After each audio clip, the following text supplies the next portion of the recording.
From the Charles River in Boston, this is the Ivy League Digital Network, and today we have lightweight rowing between the Harvard Crimson and the Georgetown Hoyas. With 2015 Harvard graduate Xander Benoris, I'm Bill Spalding. Glad to be with you. Xander, first look at home for the Harvard lightweight team this season. They're only home head-to-head this year. They did have that exhibition last week on the Charles, but a home regular season head-to-head as they look to bounce back from a tough, close race against second-ranked Cornell on Friday. Yeah, you're absolutely right. It's great to be here. This is the only home race for Harvard, and we're actually looking at the 4V, 5V race coming up. Yep. And senior Cam Clements is in the 4 seat of the 4V. And this will be his last home race, so we're wishing him all the best. He's had a great run of it, and certainly it's no better day to end his campaign. Yeah, a little cold today, temperature in the mid-30s or so, but the water not looking all too choppy yet, though it could get choppier and choppier as the day goes on. Just a slight breeze on the Charles this morning. We will have 4 races. You mentioned a combined 5V, 4V race to start things off. Then we'll have the 3V, the JV race, and the Varsity 8 race to round things out. That one should come your way right around 8:50 this morning. Georgetown ranked 10th in the country. They are 1-3 on the season. They raced here yesterday, beat MIT, lost to Yale. Previous week, they were swept by Princeton and Delaware. Harvard officially 1-1. They did win an exhibition race last week, and then on Friday, fell in close races to Cornell.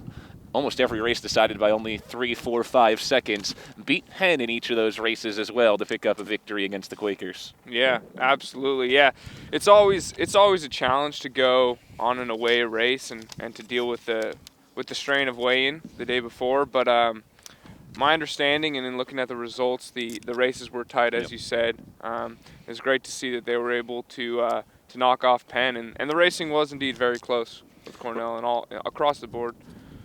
We'll run you through the lineups today for this 5V, 4V race. In the 5V boat for Harvard, freshman Zach Stone is the coxswain. Christian Satz is the stroke. Christian Kardish is in seat 7. Freshman Jack Smith in seat 6. Freshman James Jacoby in seat number 5. Freshman Patrick Anderson in seat number 4. Then it's Nick Cable in seat 3. Sophomore Ryan Patrick in seat 2. And Huck Roka in that bow seat number 1 in the 5V boat. A very young boat. A lot of first-year Crimson just getting their sea legs underneath them here in the Charles. Yeah, absolutely. The coxswain of this 5V boat and the stroke man, they're novice oarsmen, so it's great. It's great that they're getting the opportunity to get out here and just go for it. In the 4V boat for Harvard, Mary Yeh is the coxswain. Oliver Hansen at the stroke. Al Mazuretta. I'll let you take that one again. Muzaretta. Al Muzaretta in seat number 7. Eric Rodrigo in seat 6. Ian Mayer in seat number 5. Cam Clements, you mentioned him, the senior, his last home race in seat number 4, so this is a big one for him. Seat number 3 is Spencer Kaplan. Seat 2, Wes Fabian. And in that bow seat, Reed McMurtry for the Crimson. And that 4V had a win against Cornell, as did the 5V. Against Penn in those races up at Cornell in Ithaca on Friday. For Georgetown, their 4V lineup looks like this. Coxswain Jenny Yang Wong. The stroke is Nick Matz, a sophomore. In seat 7, junior Jack Price. In seat 6, sophomore Thomas Kiley. In seat number 5, it's junior Tucker Cowden. In seat 4, sophomore Mark Stern. In seat 3 is senior Ben Stern. In seat number 2, sophomore Matthew Hilly. In seat number 1, senior Maxwell Menard. A little bit more experience on that Georgetown 4th boat, whereas Harvard going a bit younger for the most part with its 5th and 4th varsity boats. Yeah, it'll be very interesting to see how this shapes up. How important are these first few strokes coming off after alignment to get a little lead? On Friday, the theme in a lot of those races was Cornell in its first 20 or 30 strokes opened up a lead, and then they were able to just hold on to that lead from there. Yeah, you're absolutely right. In terms of the dual racing like this, it's pretty crucial to get off to a pretty clean start, a fast, aggressive start. We're going to be looking to see Harvard with a little bit more aggression, possibly after the Friday races. I think they've taken some good lessons from that race, and I would expect a pretty aggressive start here. Harvard is 12-3 all-time against Georgetown at the Varsity 8 race, but it's a series the Crimson have controlled pretty well, including last year, beat Georgetown up and down the lineup from 5V down to 1V last year. Crimson, remember, finished third at the IRA Nationals with their top boat last season, looking to build on that, entering today ranked 5th in the country as we look for alignment here to get things going in the 4V, 5V combined race. Harvard's 5V boat is at the bottom of your picture, their 4V boat in the middle, and then that's the Georgetown boat at the top of your picture in lane number 5. Breeze picking up the later we go into the day. This could turn into some interesting racing weather over the next hour or so. Yeah. And away we go. First couple strokes out of the blocks as we're underway in the 4V, 5V combined race on a Sunday morning on the Charles. And all crews above 40 here? Right off the bat, the 4V boat for Harvard getting a little bit of separation, already about a 4-seat lead over Georgetown, now a 4-seat lead over the 5V boat. Just the start they were talking about after Friday. 4V maintaining 43 strokes per minute. Let's see if they come down here. What are you looking to settle into over the course of 2000? Is there a number you're shooting for? Well, given the wind conditions, I expect the rate to come down a bit here, but as we said, crews are looking to get off the line fast, and they're certainly doing that. That's just what that 4th Varsity boat has done. Already open water back to Georgetown and getting that separation on the 5V boat as well. Harvard's 5V boat has roughly a 4-seat lead on Georgetown for that second place spot.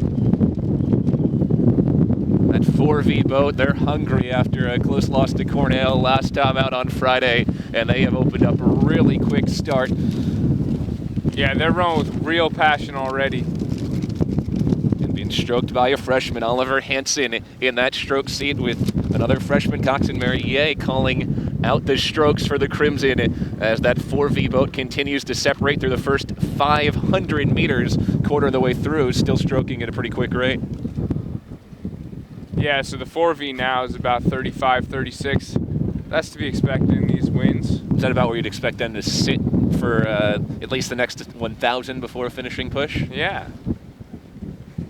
5V boat sits in second, and the Georgetown boat currently in third as the Hoyas try to push up on that second place spot.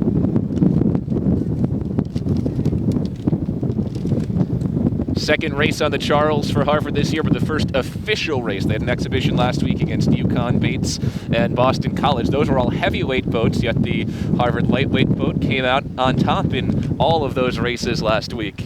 Yeah, it's always great as a lightweight to get the opportunity to race some heavyweights. You know, at the end of the day, this sport comes down to strength versus weight, right? And I think we're actually going to get the opportunity in 1 or 2 races to see how the BU heavies shape up against these lightweight crews. And they're going to slide into a couple of our races later on as well and jump into the head-to-head as what will be considered an exhibition for BU as they try to measure themselves against the Harvard and Georgetown lightweight groups. Big lead now for this Harvard 4th Varsity boat with 5th Varsity comfortably in second place. Then there's a gap back to Georgetown at third as Harvard's 4th Varsity boat approaches the midway point, coming up on the 1,000 meter mark.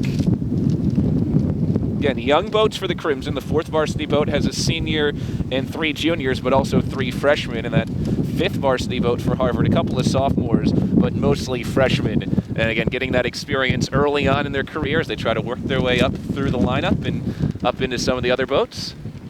Yeah, this is a great opportunity for all boats to just push themselves. Obviously, the racing isn't extremely tight right now, but like I said, it's very important at this point in the race. They're about 1,000 meters in. Really push themselves, hold themselves to a high level here. Yeah, and this is a sport where even when you have the big lead, you're always racing that almighty clock as well. Yeah. So even if you can win a head-to-head and you have it in the bag 1,000 meters in, you're pushing for time and you're pushing for maybe a seat on that 3rd Varsity boat with a really strong performance. You're absolutely right. Yeah, you got to have your foot on the gas at all times.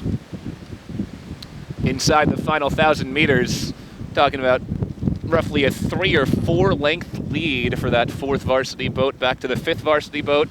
And then they have a similar distance lead back to Georgetown's boat in the 5 spot. Georgetown just coming under the bridge. So about a 200-meter lead for the 4th Varsity boat over the Georgetown boat, and that 5th Varsity boat for Harvard sitting halfway in between. Yeah. Anything particularly jump out at you over this first race so far? Well, so what I would say is it looks to me like the Harvard boats are doing a good job of handling this headwind. It's obviously going to be a pretty big load, and you can't expect to row it exactly as you would, flat conditions. And I think they're doing a good job of using the leverage of their bodies. You mentioned that headwind. That's why it's so hard to read into the times week in, week out, because you see one team at one course run a time 30 seconds better than another team at another course, but nobody knows the conditions, the wind, how choppy the water was those particular days. Yeah, and the rowing community loves to do a lot of speculation on the whole, but you're right, it's hard to make these comparisons week to week. Even from last week to this week out here on the Charles, much different water conditions as well.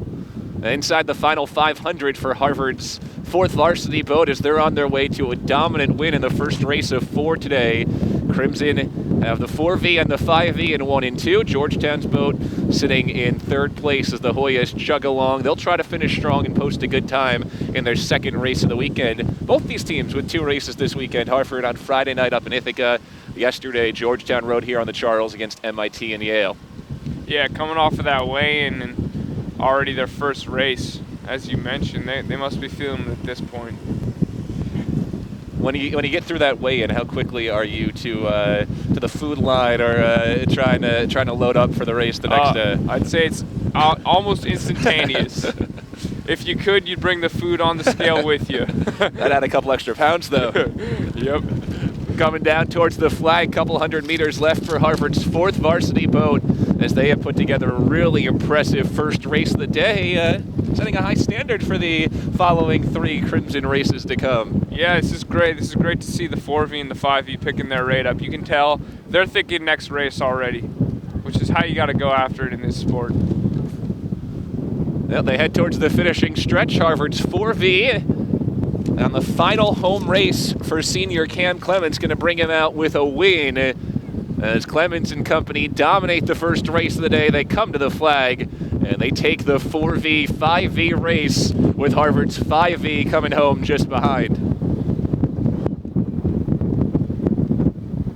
Just how you want to send a senior out in his last home race. Yeah, absolutely.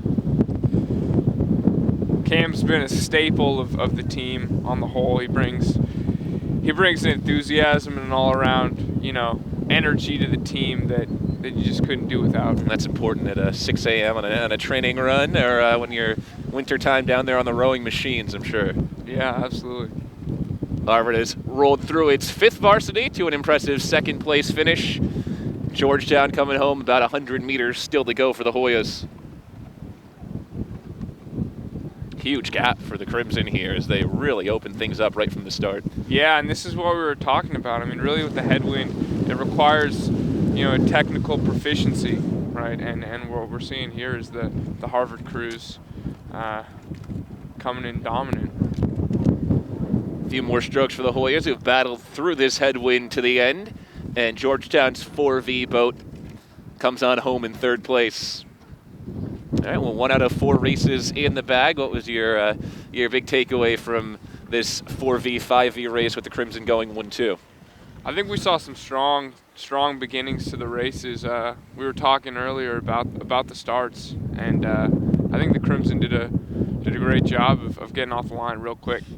All right, we'll step aside for a bit. When we come back, we'll have the 3 varsity, the 3V race between Harvard and Georgetown. That's coming up next on the Ivy League Digital Network.